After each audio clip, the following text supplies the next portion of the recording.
आज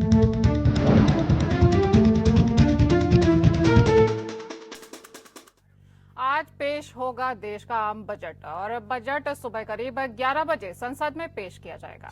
वित्त मंत्री निर्मला सीतारमण पेश करेंगी बजट। ये मोदी सरकार 3.0 का दूसरा बजट होगा। सीतारमण का ये लगातार 8वां बजट होगा। वित्त मंत्री निर्मला सीतारमण आज यूनियन बजट पेश करने जा रही हैं। ये मोदी सरकार 3.0 का दूसरा पूर्ण बजट है। इससे पहले लोकसभा चुनाव 2024 के बाद सरकार ने 23 जुलाई 2024 को पहला बजट पेश किया था। सीतारमण का यह लगातार 8वां बजट है। इससे पहले मोरारजी देसाई ने लगातार 6 बजट पेश किए थे। बजट सुबह करीब 11 बजे संसद में पेश किया जाएगा। उम्मीद जताई जा रही है कि अपने बजट में वित्त मंत्री कमजोर होती आर्थिक वृद्धि को संभालने और महंगाई कम करने, वेतन में वृद्धि में स्थिरता से जूझ रहे मध्यम वर्ग पर दबाव को कम करने जैसे मुद्दों पर फोकस करेगी, ताकि वित्तीय संतुलन बनाए रखा जा सके।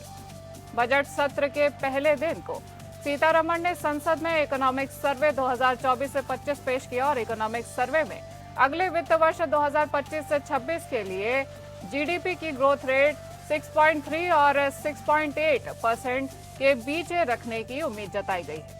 सर्वे में कहा गया है कि भारत को वृद्धि की ऊंची रफ्तार को बनाए रखने के लिए अगले 2 दशकों में बुनियादी ढांचा क्षेत्र में निवेश को लगातार बढ़ावा देने की जरूरत है। भारत की समस्त होती ग्रोथ रेट, लगातार बढ़ती हुई महंगाई और दुनिया भर में छाए अनिश्चितता के बादलों के बीच सभी की नजरें इस बजट पर टिकी हैं। आपको बता दें कि आज देश का बजट पेश होने वाला है और निर्मला सीतारमण वित्त मंत्री अपना 8वां बजट पेश करेंगी। भारत की अर्थव्यवस्था निरंतर आगे बढ़ रही है और इसे और गति देने के लिए यह बजट कई अहम नीतिगत फैसलों के संकेत दे सकता है। आर्टिफिशियल इंटेलिजेंस और क्वांटम कंप्यूटिंग जैसे अत्याधुनिक क्षेत्रों में भारत अपनी अलग पहचान बना रहा है। वहीं राष्ट्रपति द्रौपदी मुर्मू ने अपने अभिभाषण में भारत एआई मिशन और राष्ट्रीय क्वांटम मिशन का जिक्र कर यह स्पष्ट कर दिया है कि सरकार इन क्षेत्रों में नेतृत्वकारी भूमिका निभाने के लिए प्रतिबद्ध है।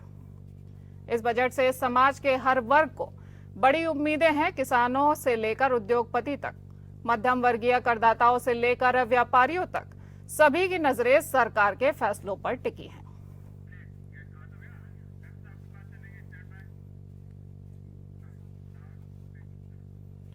हमारे साथ लाइव जुड़ गए हैं डॉक्टर पवन तिवारी, संस्थापक small industries and manufacturers association. बहुत बहुत स्वागत है सर आपका। नमस्कार Madhavi. Sir, small scale industries को लेकर आखिर आपकी क्या अपेक्षाएं हैं सरकार से? देखिए, ये हमारा जो मोदी थर्ड टर्म का आपका बजट है, बड़ी अपेक्षाएं इंडस्ट्री को भी है, आम जनजीवन से रिलेटेड लोगों को भी है आपका। देखिए, इंडस्ट्री आज की डेट में अगर देखा जाए तो पिछले सालों में बहुत बुरे हाल से गुजर रही है आपकी।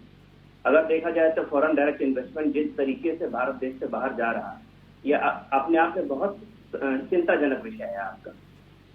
अभी पिछले 2 महीनों में जिस तरीके से भू राजनीतिक बदलाव हुए, अगर देखा जाए जिस प्रकार का यूएस का हमारे ऊपर प्रभाव है, जिस तरीके से उन्होंने टैरिफ से रिलेटेड कई बातें उन्होंने कही है, जिस तरीके से कॉर्पोरेट टैक्सेशन को कम करने की बात कही है, उसको लेकर कहीं ना कहीं मोदी सरकार को बहुत ही ज्यादा दबाव है। दबाव को देखते हुए मुझे लगता है कि इस बार मोदी सरकार को खासतौर पर इंडस्ट्री को लेकर के कुछ ना कुछ बातें बोलनी होंगी, जिसमें टैक्सों का सरलीकरण हो गया, जीएसटी में टैक्सेस के रिबेट हो गए, हमारा जो लेबर से रिलेटेड लॉज है उसका सरलीकरण हो गया। क्योंकि देखिए, विशेष तौर पे ये ऐसी चीजें होती हैं जिनको लेकर इंडस्ट्री बहुत परेशान है। अगर इन चीजों पे किसी तरह का सोच नहीं हुआ और बजट में इस तरह की कोई बात अगर नहीं होती है, तो जो पहले से ही इंडस्ट्री हमारे बुरी तरीके से प्रभाव में आगे, उन पर दिक्कतें और होती जाएंगी।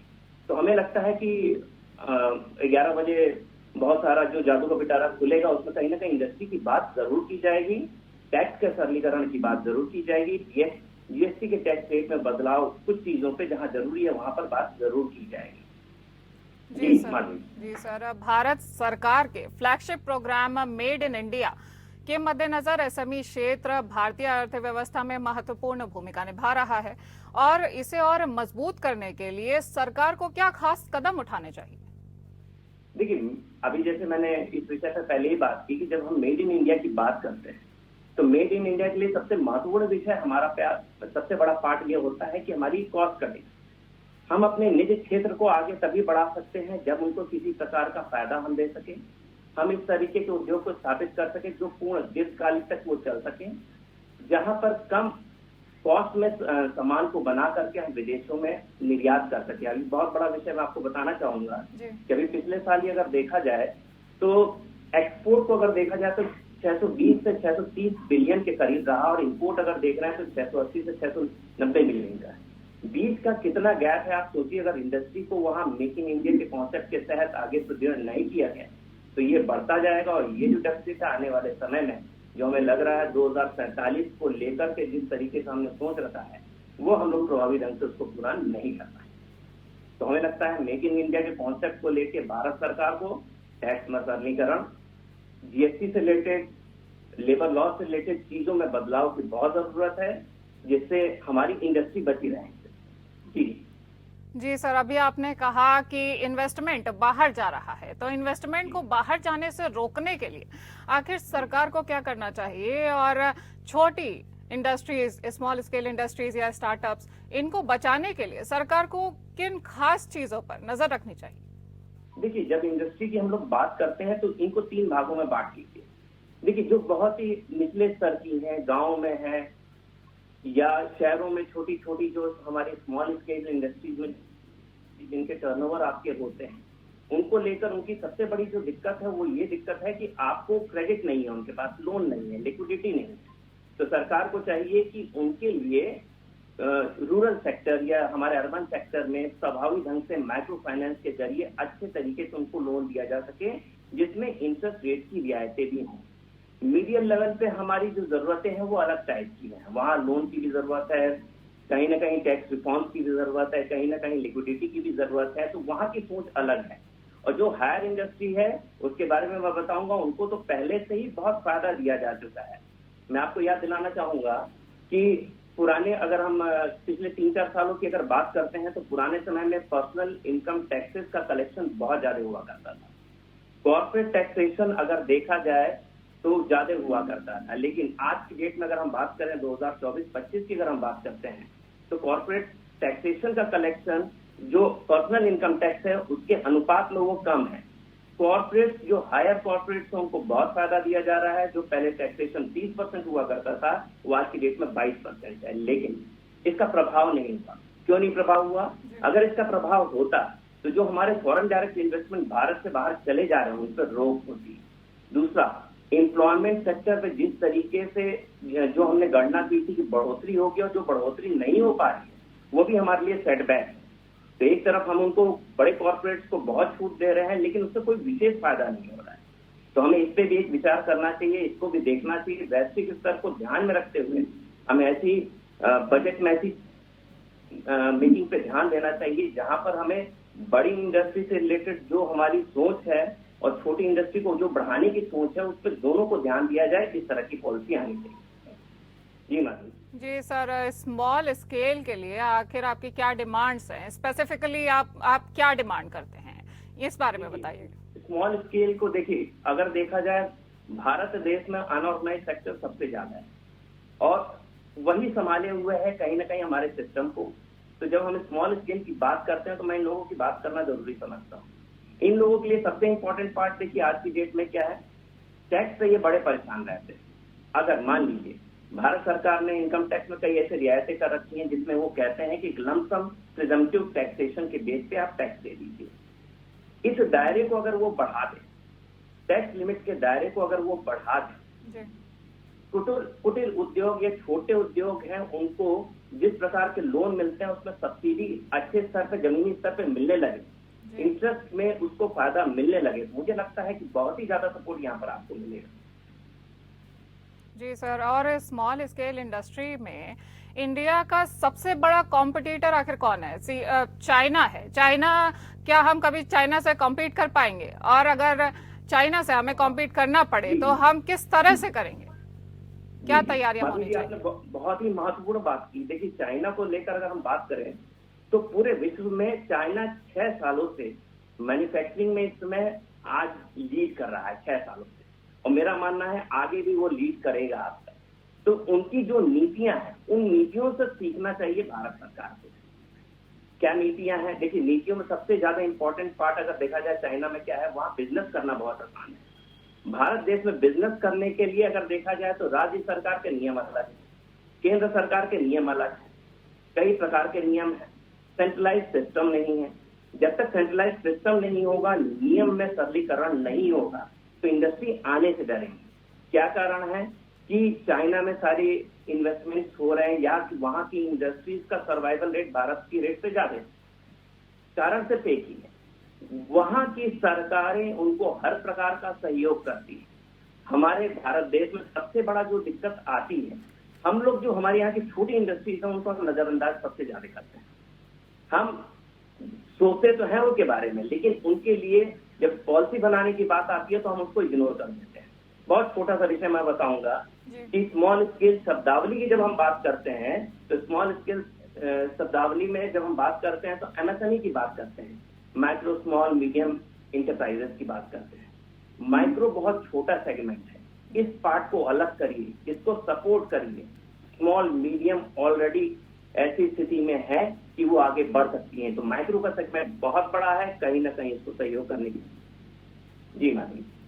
जी सर, अभी आपने कहा कि स्मॉल स्केल इंडस्ट्री अनऑर्गेनाइज्ड है, तो इसको ऑर्गेनाइज करने के लिए हमें क्या करना चाहिए? और देखिए सर, देखिए पहली चीज क्या है, देखिए अनऑर्गेनाइज क्या है, कारण क्या होता है, कोई भी चीज अनऑर्गेनाइज क्यों होता है, पहले इस विषय पे हम आते हैं। देखिए, सबसे पहली चीज, जब बिजनेसमैन बिजनेस करने जाता है उसको ये नहीं पता होता है कि बिजनेस जो हम कर रहे हैं उसमें कॉम्प्लायंसेस क्या है, हम कहाँ रजिस्ट्रेशन कराएं, कहाँ नहीं कराएं, हमको टैक्स कितना देता है, ये विषय तो उसको पता ही नहीं है। तो सबसे पहला काम, ऐसे लोगों को पहले ये बताना चाहिए कि बिजनेस या उद्योग धंधों में आप आते हैं तो पहली चीज आपको क्या करनी है, यानी एजुकेशन। इनको एजुकेट करना, इनको ट्रेन करना, ये पहला पार्ट है।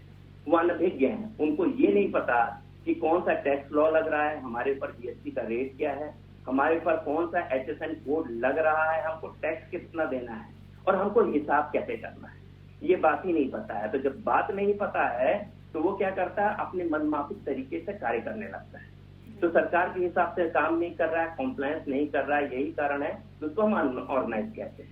तो सरकार को चाहिए कि देखिए, इस पे नीतियां बनाते समय सबसे पहली चीज, जो छोटे उद्योग हैं उनको लेकर थोड़ी सी लचर व्यवस्था बनानी चाहिए, वो व्यवस्था बनानी चाहिए जहां पर पहली चीज उनको एजुकेट करें, उनके लिए जो कॉम्प्लायंसेज हो वो बिल्कुल मिनिमाइज करें, कम करें, उनको सुव्यवस्था में लेकर के आए। जैसे जीएसटी में कई पहल इसके लिए किए गए, तो मैं चाहूंगा कि केवल जीएसटी ही नहीं, बाकी इनकम टैक्स और बाकी जगहों पे भी ऐसी चीजें हों जिससे वो जो अनऑर्गेनाइज सेक्टर का व्यक्ति है, जो हमारे आम इंडस्ट्री से अलग हट के बैठा हुआ है, उसको कहीं ना कहीं इस इंडस्ट्री में लेके आकर सपोर्ट किया जाए।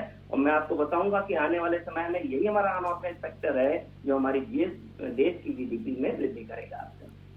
जी सर, एसएमई क्षेत्र को इस समय कई बड़ी चुनौतियों का सामना करना पड़ रहा है, जैसे कि कम पूंजी, हायरिंग और retaining talent, high competition, scale versus quality. इस पे आप क्या कहेंगे? जो आपने बात कही बिल्कुल सही आपने कही। देखिए, सबसे बड़ा जो पार्ट है जो हम पहले भी डिस्कस किए हैं वो कैपिटल है। देखिए, जो बिजनेस करने छोटा व्यक्ति जब भी आता है आपका, या कुटीर उद्योग के व्यक्ति जब भी बिजनेस करने आता है, तो जो सबसे बड़ी दिक्कत उसके पास रहती है, देखिए स्किल रहता है उसके पास, लेकिन सबसे बड़ी उसके पास दिक्कत रहती है वो कैपिटल की। पूंजी कहाँ से लाए? पूंजी या तो वो अपने पास से लेकर के आएगा, या सरकार से लेगा, या बैंकों से ऋण के रूप में लेगा, और यहाँ अगर कहीं से नहीं मिलता है तो ऐसे मनी लेंडर से पैसा लेता है जिसका ब्याज दर काफी अधिक होता है। तो जब पूंजी की बात होती है, तो जब पूंजी ये लगाता अपनी लगाता है तो चलिए सर्वाइवल रेट ज्यादा है, लेकिन यही पूंजी जब बाहर से लेता है जिसका हायर इंटरेस्ट रेट है, तो इंटरेस्ट ही अपने आप में एक सबसे बड़ा खर्चा हो जाता है, और यही खर्चा सबसे बड़ा कारण बनता है उसके बिजनेस के खत्म होने का। तो सबसे बड़ा जो इम्पोर्टेंट पार्ट है आपका छोटे उद्योगों में, कुटीर उद्योगों में, वो उसका कैपिटल है, वो उसका पूंजी है जो वो लगाना चाहता है, जो या तो उसके पास है या तो नहीं है। नहीं है, उस केस में वो ज्यादा परेशान होता है, क्योंकि बाहर से कोई भी किसी प्रकार की पूंजी लेके लगाता है लोन के रूप में, उसका इंटरेस्ट रेट इस प्रकार से रहता है जिसकी वजह से उसका सर्वाइवल नहीं हो पाता है। आप इसको एग्जाम्पल के हिसाब से समझिए कि 1000 रुपए अगर वो बाहर लोन लेकर के लगाता है और उसके 15% इंटरेस्ट है अगर मनी लेंडर से लेकर लगाता है, तो आप ये मान के चलिएगा कि पहले साल में ही उसका खर्चा 15 रुपए है। बिजनेस उसने किया नहीं, खर्चा पहले ही आ गया। तो ये हमारा बिजनेस कैसे सर्वाइव कर रहा है, ये अपने आप में बहुत बड़ा क्वेश्चन है आपका। कैपिटल तो मेजर पार्ट है। दूसरी चीज है कॉम्पिटिशन। अगर देखा जाए आम इंडस्ट्री में, अगर हम लोग देखते हैं इंडस्ट्री को कहीं ना कहीं से सपोर्ट रहता है, तो बड़ी इंडस्ट्री की मैं बात करता हूँ। गवर्नमेंट के जो प्रोक्योरमेंट का मतलब होता है गवर्नमेंट जहां से सामान खरीदती है। तो गवर्नमेंट जहां से सामान खरीदती है, ये जो एमएसएमई का जो माइक्रो का सेगमेंट, विशेष तौर पर मैं शब्दावली माइक्रो का इस्तेमाल कर रहा हूँ, माइक्रो सेगमेंट के लिए एक सर्टेन परसेंटेज की पॉलिसी आनी चाहिए कि अगर हम प्रोक्योरमेंट कर रहे हैं तो इसमें कम से कम 10 या 30% प्रोक्योरमेंट इस माइक्रो या स्मॉल इंडस्ट्री से करेंगे। इस तरह की पॉलिसी भी जरूरी है ताकि इन लोगों को यहाँ गवर्नमेंट से ये वाला पार्ट से सपोर्ट मिले, वापस लोकल जो वर्किंग या प्रोक्योरमेंट से रिलेटेड काम कर रहे हैं वो तो करते रहें। तो बेसिक देखिए 2 दिक्कत है। बाकी दिक्कतों पे मैंने इससे पहले भी आपके साथ डिस्कशन किया कि इसके बाद जो सबसे बड़ा इशू आता है वो हमारा इशू जो आता है वो कॉम्प्लायंस का आता है, टैक्स कॉम्प्लायंस का आता है। जैसे हमने पुराने समय में बात की होगी इंस्पेक्टर राज की, जो कहा गया कि जीएसटी आने के बाद खत्म हो जाएगा, लेकिन ऐसा नहीं। आज भी हमारा छोटा व्यापारी डरा सहमा है इन इंस्पेक्टर राज से। जी मान लीजिए। जी सर, और क्या यूनिवर्सिटीज और कॉलेजेस में स्मॉल एंड मीडियम एंटरप्राइजेस को लेकर के कोई कोर्स फेयर, कोई सिलेबस होना चाहिए, और अगर होना चाहिए तो वो क्या हो सकता है? देखिए, इसको लेके हमारी पूर्व की सरकारों ने, इनफैक्ट हमारी जो करंट गवर्नमेंट है उसने बहुत सारा कार्य किया, सेंट्रली नहीं स्टेट ने भी किया। यूनिवर्सिटीज के साथ बहुत सारे इंक्यूबेशन सेंटर्स बनाए गए। लगभग मुझे लगता है कि उत्तर प्रदेश में तो सारी यूनिवर्सिटीज ने अपने इंक्यूबेशन सेंटर बनाए, जिनका मकसद सिर्फ एक ही था कि वहां से रिलेटेड बच्चा अगर किसी तरह की कोई बिजनेस करना चाहता है, स्टार्टअप स्टार्ट करना चाहता है, तो उसको सहयोग उस इंक्यूबेशन सेंटर के माध्यम से दिया जा सके। दूसरी चीज, अभी 2-3 दिन पहले प्रधानमंत्री मोदी जी के अभिभाषण में सबसे इम्पोर्टेंट जो पार्ट वो था वो इनोवेशन था। इनोवेशन को लेके उन्होंने बहुत स्ट्रेस दिया। पुराने समय में भी उन्होंने कहा है इनोवेशन भारत देश में बहुत जरूरी है। इस इनोवेशन के लिए यूनिवर्सिटी के माध्यम से जो सरकार काम कर रही है वो काबिले तारीफ है। लेकिन इसके साथ एक और विषय बहुत जरूरी है, वो है स्किल डेवलपमेंट को लेकर। देखिए, सरकार बात तो करती है लेकिन जमीनी स्तर पे प्रभावी ढंग से वो पूरी तरह से लागू नहीं। सरकार को चाहिए कि जो भी हम पॉलिसी बनाते हैं, पॉलिसी बनाने के साथ उसका क्रियान्वयन कैसे किया जाए, इस पे भी बात करें। सिर्फ बजट पे पॉलिसी बना देना, सिर्फ सामने वाले को कह देने से हमारा काम नहीं होगा। स्किल डेवलपमेंट के लिए आपको जमीनी स्तर पे आके, मुझे लगता है जो यूनिवर्सिटी की आप बात कर रही हो, सबसे बेहतर चीज है कि यूनिवर्सिटी लेवल पे ही अगर वहाँ का स्टूडेंट और यूनिवर्सिटी के आसपास के क्षेत्रों के जो लोग हैं उनके लिए कुछ स्किल डेवलपमेंट प्रोग्राम अगर लॉन्च किया जाए और प्रभावी ढंग से उसको चलाया जाए तो मुझे लगता है बहुत जरूरी है। एक और इम्पोर्टेंट विषय मैं आपके बारे में सामने रखना चाहूंगा कि भारत देश में हमारे जितने युवा हैं उसमें 62 से 65% ऐसे युवा हैं जिनके पास कोई स्किल नहीं है। आप समझिए तो कितना बड़ा हमारा ग्राफ है।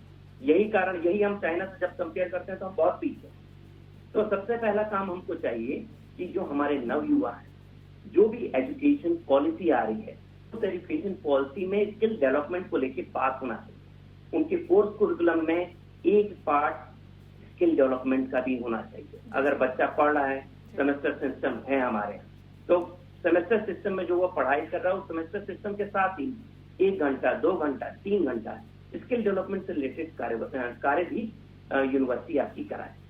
जी सर, स्किल डेवलपमेंट को लेकर के क्रियान्वयन कैसे होना चाहिए, कोई एग्जांपल देकर के बताइए। जी मैं बताता हूँ आपको। देखिए, यूनिवर्सिटी हमारे लिए सबसे आसान जगह है जहाँ से इसकी शुरुआत कर सकते हैं। उसका कारण सबसे पहले की यूनिवर्सिटी ऐसी जगह होती है जहाँ पर डे स्टूडेंट्स का मूवमेंट, उनके पेरेंट्स का मूवमेंट सबसे ज्यादा होता है। दूसरी चीज, यूनिवर्सिटी स्टेट गवर्नमेंट के सेंट्रल गवर्नमेंट से कहीं ना कहीं उनको पूरी तरीके से सपोर्ट, ग्रांट्स वगैरह आपको मिलते रहे। तो ये जगह हमारी एक ऐसी जगह है जहाँ इंफ्रा का सपोर्ट है हमारे पास, जहाँ पर प्रोफेसर, फैकल्टी हमारे रिसोर्सेज का सही इस्तेमाल करते हैं हमारे। तो ये ऐसी जगह हो सकती है, सरकार चाहे तो इन जगहों का इस्तेमाल करें इस्तेमाल करने के बाद वहीं के प्रोफेसर को वो क्या करें, कोर्स कुरिकुलम के पाठ के मुताबिक उन्हीं से कहें कि इंडस्ट्री के एक्सपर्ट के साथ मिलके कुछ ऐसा तौर तरीका आप लोग बनाएं जिनकी आधार पे स्टूडेंट्स की तो ट्रेनिंग हो, साथ ही साथ जो आसपास के लोग हैं, यूनिवर्सिटीज अगर देखा जाए तो यूनिवर्सिटी कई जगह सुदूर क्षेत्रों में ऐसी जगहों पर होती है जहां आसपास बहुत गांव होते हैं, तो उन गांवों के लिए वो प्रोग्राम बनाए और उस यूनिवर्सिटी में प्रोफेसर, इंडस्ट्रीज, एक्सपर्ट्स के माध्यम से कोर्स करिकुलम ड्रॉ किया जाए और उन्हीं के माध्यम से स्किल बेस्ड ट्रेनिंग की जाए रेगुलर वे में। जी मैम। जी सर, प्रधानमंत्री ने भारत को 2047 तक विकसित भारत बनाने का संकल्प लिया है, तो जब छोटे उद्योग या मीडियम एंटरप्राइजेस ही विकसित नहीं होंगे तो भारत कैसे विकसित हो सकता है? जी बिल्कुल सही बात बताई। देखिए, इस 2047 के विकसित भारत के स्वप्न को पूरा करने के लिए सबसे पहली चीज तो जो विकास को 8% चाहिए। पिछले साल की विकास दर अगर देखा जाए, जो मुझे लगता है मार्च तक की अवधि के लिए जो अनुमानित है वो 6.4% है। 2025-26 के लिए जो अनुमानित है वो 6.3% से लेकर के 6.8% है। तो पहली चीज, ये जो हम अनुमान लगा रहे हैं, अनुमान के हिसाब से 2047 के बारे में जो हम सोच रहे हैं, उस सोच को पूरा करने के लिए तो सबसे पहली चीज अगला एक दशक यानी लगभग 10 साल कम से कम वृद्धि दर से हमको चलना होगा। लेकिन उस 8% की वृद्धि दर को पाने के लिए जो आपका सबसे बड़ा सेक्टर है, medium small medium micro small medium enterprise, उनके लिए कुछ ना कुछ पॉलिसी मेकिंग में बदलाव करना होगा आपको। साथ ही साथ जो हमारी एफडीआई, मैं एफडीआई की बात शुरुआत से कर रहा हूं, मैं फिर करना चाहूंगा उसकी बात, जो फॉरेन डायरेक्ट इन्वेस्टमेंट भारत देश में आना चाहिए, जो बहुत तेज गति से बाहर की तरफ गया है, इसके लिए पॉलिसी मेकिंग होनी चाहिए। और पॉलिसी मेकिंग में सबसे इंपॉर्टेंट चीज है वो ये है कि बिजनेस का सरलीकरण, नियमावली का सरलीकरण, इनकम टैक्स का सरलीकरण, टैक्स की छूट, जीएसटी में आपका टैक्स का सही दर, ये सारी चीजें ऐसी होती हैं जिनके आधार पर हम आगे की बात कर सकते हैं। जी सर, आप लखनऊ से आते हैं, तो लखनऊ में चिन्हट पॉटरीज बहुत विश्व प्रसिद्ध होती थी, तो अब ये खत्म हो चुकी हैं, तो चिन्हट पॉटरीज के रिवाइवल के लिए आप क्या सजेशन देना चाहेंगे? देखिए, चिन्हट को लेके अगर चिन्हट और आगे की बेल्ट को देखें तो चिन्हट और आगे बाराबंकी और सफेदाबाद पुराने समय में ये हमारी इंडस्ट्रियल बेल्ट हुआ करती थी। इस इंडस्ट्रियल बेल्ट में अगर देखा जाए तो हमारी इंडस्ट्रीज के साथ पॉटरी की जो आपने बात की है वो बहुत ही महत्वपूर्ण हुआ करती थी। लेकिन समय के साथ क्या हुआ, देखिए, पहली चीज पूंजीगत उद्योग जब से आने लगे हैं, बड़े बड़े उद्योग जब से आने लगे हैं, जब से ऑटोमेशन सिस्टम आने लगा है, तो ये जो हमारा पॉटरी वाला सिस्टम जो लोगों से रिलेटेड था, आम व्यक्ति से रिलेटेड था, आम कुम्हार से रिलेटेड था, वहां पर देखा जाए तो वो धीमे धीमे, क्योंकि यहाँ पर देखिए विशेष को इनको फायदा मिल नहीं रहा है, इस कारण से ये धीमे धीमे करके खत्म होते जा रहे हैं और मुझे लगता है अगले 4 से 5 सालों में पूरी तरह से विलुप्त हो जाएंगे। जी सर, ये तो कानपुर में भी देखने को मिल रहा है। कानपुर में भी पहले लेदर इंडस्ट्रीज, टेक्सटाइल इंडस्ट्रीज होती थी, पर अब वो खत्म होते हुए, विलुप्त होते हुए नजर आ रही हैं। खत्म होने का कारण क्या है, मैं आपको एक बहुत छोटा सा आपको एग्जांपल दूंगा कानपुर को लेकर के कि हाल फिलहाल में आपने देखा होगा कि पान मसाला की फैक्ट्री, पान मसाला एक बहुत बड़ा उद्योग है लेदर इंडस्ट्री के साथ साथ आपके कानपुर में, वहां देखा गया कि जो पान मसाला के उद्योग है उनके सामने जीएसटी की गाड़ियां खड़ी की जाने लगी। देखिए, जो बिजनेस करता है वो रोज परेशान होना नहीं चाहता, वो बिजनेस पर दिमाग लगाना चाहता है। टैक्स के कॉम्प्लायंस में, जीएसटी के कॉम्प्लायंस में किसी पचड़े में पड़ना नहीं चाहता है। अब आम व्यक्ति जो आपका पान मसाला का बिजनेस करना चाह रहा है, आपका, आप सोचिए उसके ऊपर मन में कितनी दुविधा होगी कि मेरे बाहर एक जीएसटी की गाड़ी खड़ी है जो मेरे हर ट्रक को, हर सिस्टम को जांच करेगी, चेक करेगी, उसके बाद भी उसको आगे ले जाएगी। सोचिए उसके मन का दर्द आप समझिए, वो इंडस्ट्री कैसे आगे बढ़ाएगा। क्यों ना मन 365 दिन अगर आप पे पहरा लगाया जाए, आप कैसे काम करें? तो इंडस्ट्री पे 365 दिन का पहरा सोचिए अपने आप में कितनी बड़ी बात है। तो सरकार को चाहिए कि देखिए हर बिजनेसमैन को चोर ना बने, सरलीकरण, सिस्टम का सरलीकरण करें, ऐसा नियम बनाए कि हर आदमी फॉलो करने लगे, चोरी की जरूरत ही ना बने। तो नियम ऐसे बने जहां चोरी का विषय ही खत्म हो जाए। और इस तरीके से जो मैंने अभी आपको एग्जांपल दिया आपका पान मसाला का, जिस तरीके से बात हो रही है उस तरह की चीजें नहीं होनी चाहिए। नहीं तो आम इंडस्ट्री बात करेगा, उसको क्या चाहिए? देखिए, कोई भी बिजनेसमैन बिजनेस करना चाहता है तो उसको क्या चाहिए? उसको थोड़ा सा लाभ चाहिए, ठीक, साथ ही साथ सबसे बड़ी चीज जो होती है, शांति चाहिए, मन की शांति। उसकी मन की शांति हो गई, वो बिजनेस क्या करे। जी माधवी जी सर, आगे आपसे और भी जानकारी लेंगे और वक्त हो चला है एक छोटे से ब्रेक का, जल्द लौटते हैं।